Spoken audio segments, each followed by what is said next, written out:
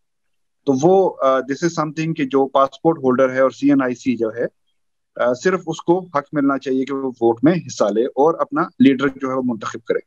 میرا سر سوال ہے الیکشن ڈے سے متعلق, مینلی کنول دلشاد صاحب سے اور احمد بلال صاحب سے بھی, کہ چلیں ہم یہ سارے ریفارم کر لیتے ہیں, سب کچھ کر لیتے ہیں. یہ ہم نے RTS کا بھی دیکھا, ہم نے سوچا جی یہ بڑا بہترین چلے گا جی, اب تو بڑے ڈیجیٹائزڈ ہو گیا ہے سارا اور آن لائن ہو گیا اور اب تو اس میں کسی قسم کی ہکپ نہیں آئے گی.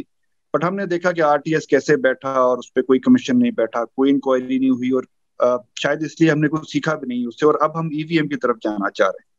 تو میرا سوال یہ ہے کہ جو الیکشن ڈے ہے اس کو ہم کیسے بہتر بنا سکتے ہیں, اس کی ایگزیکیوشن کو, اور اس میں جو ایڈمنسٹریشن ہے اور جو خاص طور پہ اب ہم نے لیٹلی ملٹری کو انوالو کر لیا ہے اس دن کے اندر, ان کا کتنا رول ہے اور کتنا رول جو ہے ان کا لمٹ رہنا چاہیے اس دن میں, تاکہ ہم یہ بعد میں کہہ سکیں کہ یہ فری اینڈ فیئر الیکشن تھا. Thank you. زاہد اصغر صاحب.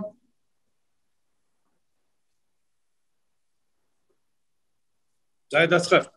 جی سر, میرا چھوٹا سا سوال یہ ہے کہ ابھی جیسے آپ کہہ رہے تھے کہ ہم ڈائنیسٹیز کو کنٹرول کریں, تو میرا جو ہے سوال یہ ہے کہ کیا ہم جو اس کی پریزیڈنٹ شپ ہے یا چیئرمین شپ ہے, کیا ہم اس پہ کوئی لگا سکتے ہیں کہ میں نے ایک پارٹی بنائی اور میں نے 25 ایئرس کی ایج میں بنا لی اور میں پھر 85 ایئرس کی ایج تک اس کا ہیڈ رہتا ہوں, چاہے وہ الیکشن ہو جاتے ہیں جو بھی کوئی ہوتا ہے, تو اگر ہم اس کو کیا ورک آؤٹ کر سکتے ہیں کہ بیٹا یا بیٹی اور جو ہے وہ لوگ جو ہے صدارت ان کی 4 سال یا 3 سال یا 2 سال سے زیادہ نہیں چلے گی, تو نیچرلی یہ تو چلیں اگر کوئی بڑی فیملی ہوگی تو ٹھیک بات ہے, ادروائز وہ نیچرلی کہیں اور شفٹ ہو جائے گی 3-4 سال بعد, تو وہ جو پاور ہے وہ اس پارٹی کے پاس شاید نہ رہے. اس پہ ورک آؤٹ کیا جا سکتا ہے؟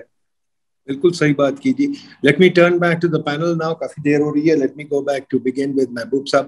محبوب صاحب ایک اور بھی چیز بتا دیں چھوٹی سی, جو میں اتنے ایشوز ہیں کہ آئی ڈونٹ نو کہاں سے شروع کروں, بھول ہی جاتا ہوں. ایک تو سینٹ کے الیکشن ڈائریکٹ کیوں نہیں ہو سکتے, I think that's very important. دوسری ہم نے ٹرم لمٹس کی کوئی بات نہیں کی, تقریباً میرا خیال 100 ملکوں سے اوپر ٹرم لمٹس ہیں, تو ہم کیا ٹرم لمٹس کو یوز نہیں کر سکتے, اور کیا ہم ڈائریکٹ سینٹ کے الیکشن نہیں کرا سکتے؟ شوڈ سینٹ الیکشنز بھی انڈائریکٹ؟ ہمارا سب کچھ ڈپینڈ کرتا ہے ایک الیکشن پہ, اور وہ الیکشن 5 سال کے لیے چلتی ہے. کیا is this right? Staggered election بھی آپشنز ہیں. تو so many things that need to be considered. Bilal صاحب بتائیے یہ سوال, اور جو باقی میں نے ان لوگوں کے سوال اور آپ جواب دے دیجیے.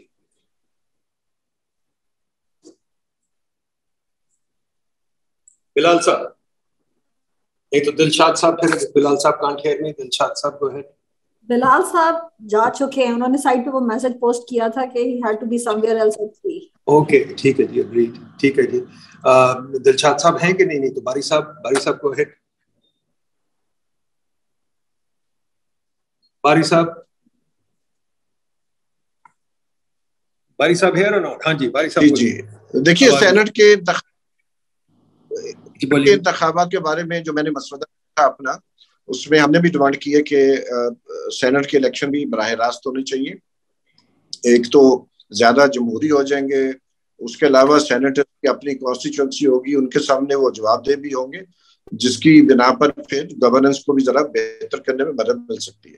اور حلقے جو ہیں چونکہ 100 کچھ ہیں, 104 کے لگ بھگ سینیٹر ہیں, تو اسی کے مطابق پنجاب میں بڑے حلقے ہوں گے, بلوچستان میں بہت کم حلقے ہوں گے, تو یقیناً اس کا بھی انتخاب جو ہے براہ راست ہونا چاہیے تھا. اور دوسرا جس طرح سینیٹر ہمارے ہاں بنتے ہیں, ووٹ بکتے ہیں, اور ہر دفعہ جو ہے جو ہماری جمہوریت ہے اس کا ایک شرمناک پہلو جو ہے ہمارے سامنے آتا ہے, تو یقیناً اس کی شدید ضرورت ہے. اور یہ بھی آپ نے بہت صحیح سوال اٹھایا ہے, یہ کیا جانا چاہیے. جہاں تک یہ ہے کہ ٹرم ہونی چاہیے الیکٹڈ ممبرز کی, I am not sure about that. میرا اپنا خیال ہے کہ انگلینڈ میں بھی 30 سال تک لوگ رہتے ہیں, مسلسل وہاں سے جیتتے رہتے ہیں, اپنے علاقے کی خدمت کرتے ہیں, اس کی وجہ سے وہ جیتتے ہیں.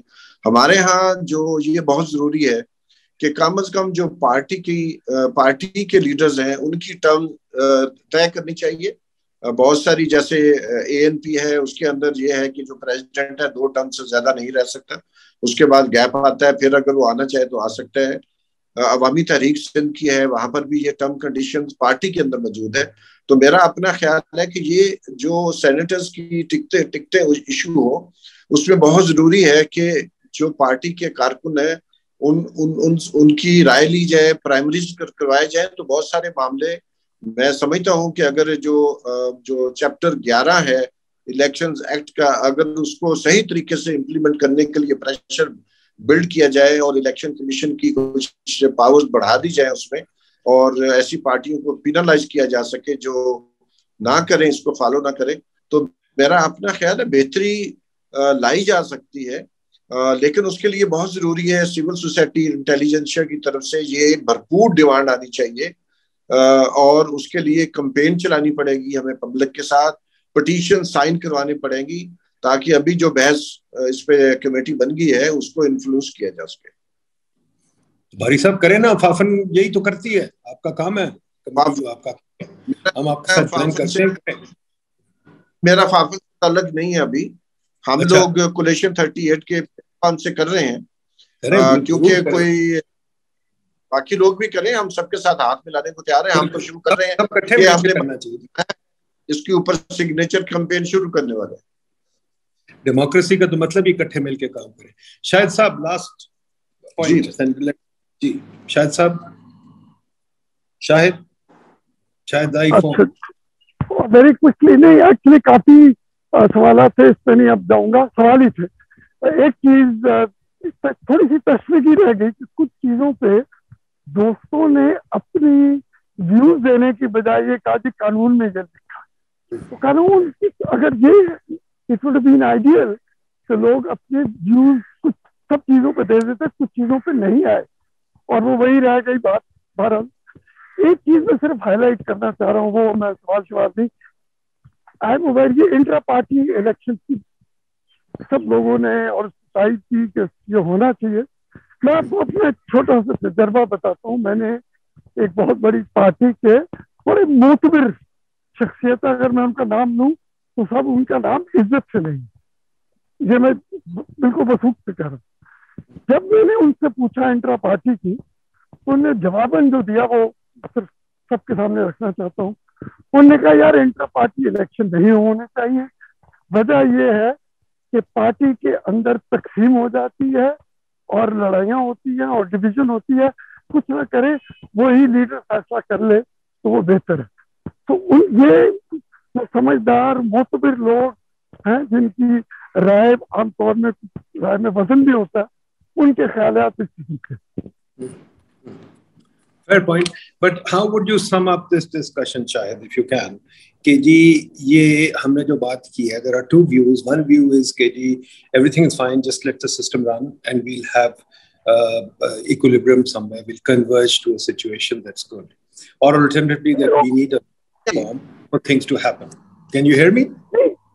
جی جی, اس میں صرف اتنی سی بات کروں گا کہ بڑی اچھی رائے آئی ہیں اور جن پہ عمل درآمد کرنا بھی نسبتاً آسان ہے, جس سے لوگوں کو شاید اس قسم کے اعتراضات نہ ہوں. اچھا, کچھ چیزوں میں وہ بھی صداقت ہے کہ جو بلال صاحب نے بات کی کہ جی کچھ کورسز ہیں جن کا اس پہ رول زیادہ ہے, بٹ اس کا حل یہی ہے نا کہ اگر پارٹیوں میں اتنی جان ہے تو اس میں لوگوں کو لے کے آئیں الیکشن کے دن, تاکہ یہ جو مینیپولیشن پاسبلٹی ہے یہ کم کی جائے. پارٹیوں میں بھی تو وہ نہیں ہے نا. تو یہ کہنا کہ جی سسٹم ایسا, میرا نہیں خیال تینوں اصحاب یہ کہہ رہے تھے کہ یہی رہنا چاہیے. بات ساری یہ ہے کچھ چیزوں میں, اور جو کافی کچھ رائے تو بڑی اچھی تھی کہ یہ کر لیا جائے, there should be a penalty, چاہے ایک سے زیادہ سیٹ پہ کھڑے ہوتے ہیں. پھر یہی بات ہے کہ جی کس طرح یہ نظام کو بہتر کیا جائے, particularly from the point of reserve seat. پھر یہ بھی والی بات بھی ہے یار ایک طرف تو ہم کہتے ہیں فرسٹ پاسٹ پوسٹ ہو, پروپورشنل ریپرزنٹیشن ہو, یا یہ جناب صاحب سے پہلے بھی میری ایک دفعہ ویسے اس موضوع پہ بات ہوئی, میں بھی رائے پہ قائم ہوں کہ اس اسٹرکچر میں آج آپ کریں گے تو وہ پھر گھر والے زیادہ آ جائیں گے ان سسٹم. میری چیز not that democratic at the moment. تو وہ پروپورشنل ریپرزنٹیشن میں وہ والی بات بھی ختم ہو جائے گی اور وہ گھوم پھر کے وہ لوگ زیادہ آنے شروع ہو جائیں گے جو ان کے مرہون منت ہیں یا گھر والے ہیں. فائنلی یہ جو ہے نا کہ جی ہمیں الیکٹیبل وہ پارٹی کا جو لیڈر ہے وہ فیصلہ کرتا ہے کہ کن لوگوں کو الیکشن کا ٹکٹ دیا جائے. دیکھیں اس میں تھوڑی سی صرف صداقت ہے. اگر یہ نہ ہوتا تو پھر الیکٹیبل کا جو کوئن کیا گیا الیکٹیبل وہ نہ ہوتے. کچھ یہاں کافی ایسے حلقے ہیں جو لوگوں نے کام کر کے یا کہ جیسے آپ کہتے ہیں کہ اس فیملی کی وہاں پہ جو کنٹرول ہے وہ variety of reason economic and social control ہے وہ ان کے اپنے ووٹ بھی ہیں. تو اگر اس کے پاس 20,000 یا 30,000 اپنا ووٹ ہے تو پارٹی کا ووٹ لے کے وہ پھر جیتتا ہے. تو اس میں ان کو اگنور کرنا بھی بڑا مشکل ہے. تو ایک حد تک ٹھیک ہے کہ پارٹی کا لیڈر فیصلہ کرتا ہے بٹ یہ اگنور نہیں کر سکتا ورنہ یہ جو فریز ہم استعمال کرتے ہیں الیکٹیبل کا وہ نہ ہوتا. تھوڑی میں لمبی بات کرتا باری صاحب ایک آپ سے میں ایک اور چیز پوچھوں. دلشاد صاحب چلے گئے but it's an important question that needs to be answered. باری صاحب آپ کو پتہ ہے میں پلاننگ کمیشن میں تھا, deputy chairman of planning commission تھی وہاں اور ایک ساتھ ڈویژن بھی تھی. تو secretary used to run the division, the commission was independent of the division but سارا اسٹاف جو ہے ڈویژن کو رپورٹ کرتا تھا. تو basically secretary runs the planning commission, اوپر سے اب جو مرضی کہہ لیں سیکرٹری رنز دی پلاننگ. کیا الیکشن کمیشن بھی یہی چیز ہے, election secretary controls the division and runs the division, یا الیکشن کمیشن کا کوئی حصہ ہوتا ہے, رول ہوتا ہے؟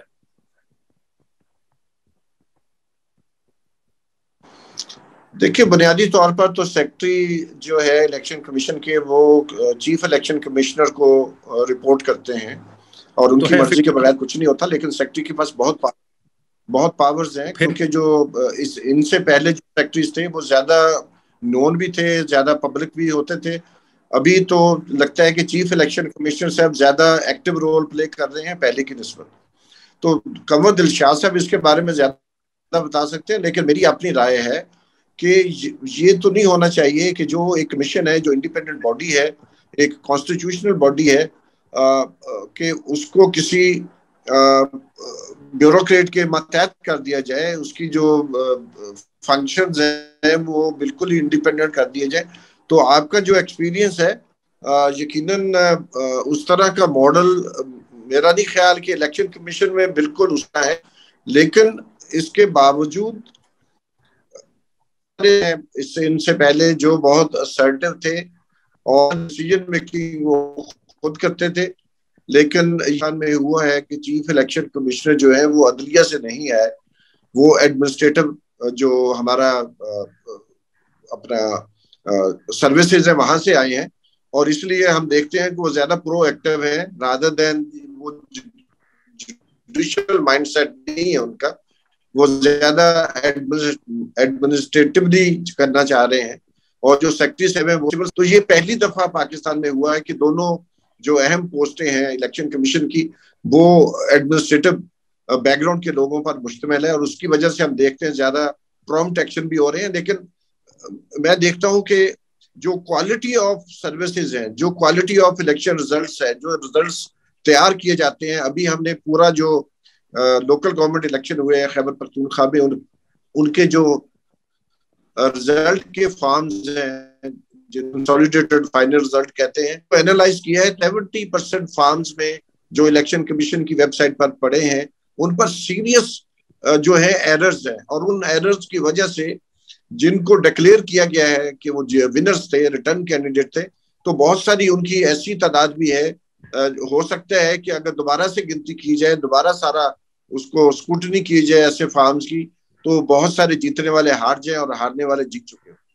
تو یہ جو ان ایفیشنسی الیکشن کمیشن کے اندر پائی جا رہی ہے, اور وہ ہمارے ہاں بڑے الیکشن میں بھی ہوتی ہیں اور لوکل گورنمنٹ میں بھی الیکشنوں میں ہوتی ہیں, تو اس کے باوجود میں سمجھتا ہوں کہ یہ بہت ضروری ہے الیکشن کمیشن کے اندر ریسرچ بھی, ان کی جو الیکشن کمیشن کی اپنی ورکنگ ہے اس کا کوئی سسٹم ہمیں ایوالو کرنا پڑے گا کہ الیکشن کمیشن کی جو ایفیشنسی ہے to learn from its own experiences, its own mistakes, and successes اس کا کوئی انٹرنل میکنزم بظاہر ایگزسٹ نہیں کرتا. تو میرا اپنا خیال ہے کہ بہت ساری چیزیں صحیح کرنے کی ضرورت ہے وہاں پر.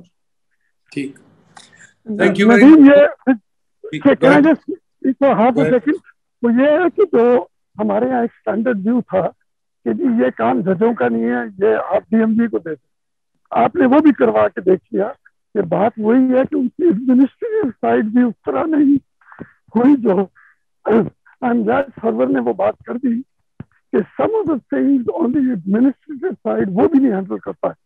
تو دی ہول آئیڈیا کہ جی ڈی ایم جی کو چیف الیکشن کمیشن بھی ہونا چاہیے, سیکرٹری بھی ہونا چاہیے, ایک حد تک تو کام اس حد تک ہو گیا کہ وہ ان کے لیے ایک in a collusive manner running the ECP became easier administratively, اور ان کو opposition بھی نہیں ملی کہیں بھی within the administrative structure of the government of Pakistan and even at the provincial level. But reality for them to get the system fixed, the argument which was always the case کہ یار ان کے administrative background where they would know how to handle these, frankly which is not the case at all.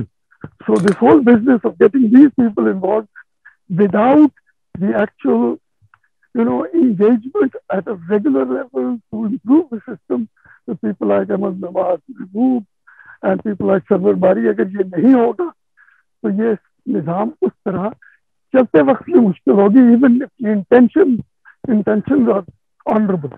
بات وہی ہے کہ ان کو سارا کچھ پتا ہے. they don't need to deal and engage with others. There you go, ladies and gentlemen. آپ نے دیکھ لیا کہ یہ جو لوگ کہتے ہیں کہ سسٹم کو چلنے دو ٹھیک ہو جائے گا, مجھے تو نہیں لگتا. بہت سوال ہے, ابھی تو ہم نے کور بھی نہیں کیا کچھ بھی ڈیپتھ میں, ابھی تو ہم نے صرف اٹھائے ہیں. ان سوالوں کو کرنے کے لیے ہم انشاءاللہ پھر اگلے ہفتے کریں گے, ہر سنڈے کریں گے, ٹویٹر اسپیسز بھی کریں گے. کوشش کرتے ہیں اس کو سمجھنے کی. آئی ہوپ سرور باری صاحب ایک اپنا شروع کریں campaign. We should get some good ideas on the table. We should tell the politicians there is a civil society membership that's willing to discuss issues. And quite frankly, I would argue ہمارے researchers کو چاہیے ان subjects پہ research کیا کریں. یہ جو donor based research ہے نا, جو کہ پتہ نہیں کن سوالوں پہ ہوتی ہے, جو ہمارے اصلی سوال ہیں کہ ہماری الیکشن تو اچھی ہو, کم از کم ملک میں انسٹیبلٹی تو ختم ہو, ہماری انسٹیبلٹی کا جو پریمیم ہے, رسک پریمیم, وہ تو ختم ہو, کیونکہ اس کے بغیر تو ہم مر جائیں گے. ہماری اتنی انسٹیبلٹی کا رسک پریمیم ہے کہ ہم اس ملک میں انویسٹ ہی نہیں کر سکتے, رہ ہی نہیں سکتے. وہ آپ کو ایکسچینج ریٹ میں شو اپ کر رہا ہے, ہر جگہ شو اپ کر رہا ہے. تو I think quite frankly the research community must take these issues up, must debate them. I know it's difficult, I know it's uncomfortable, but we are into this business of being a little uncomfortable and asking tough questions, and I insist on asking tough questions because quite frankly I think we've had it too easy. We don't ask tough questions. We should ask each other these questions. We should debate them. We should understand them. This is our country, and real loyalty to the country means asking difficult questions and debating them, trying to get to a conclusion. I won't say that I have all the answers. Nobody has all the answers. But collectively through debate, maybe we will develop some answers, not all the answers, some answers. That's how the rest of the world functions. How can Pakistan be different? We must, like human beings, also understand, ask questions, reach consensus, move on. Thank you very much, folks. Inshallah, we'll do this again soon. My thanks to Sarwar Bari. My thanks to Ahmed Bilal Mahbub. All the best, Ji. Khuda Hafiz. Bari Sahab, thank you.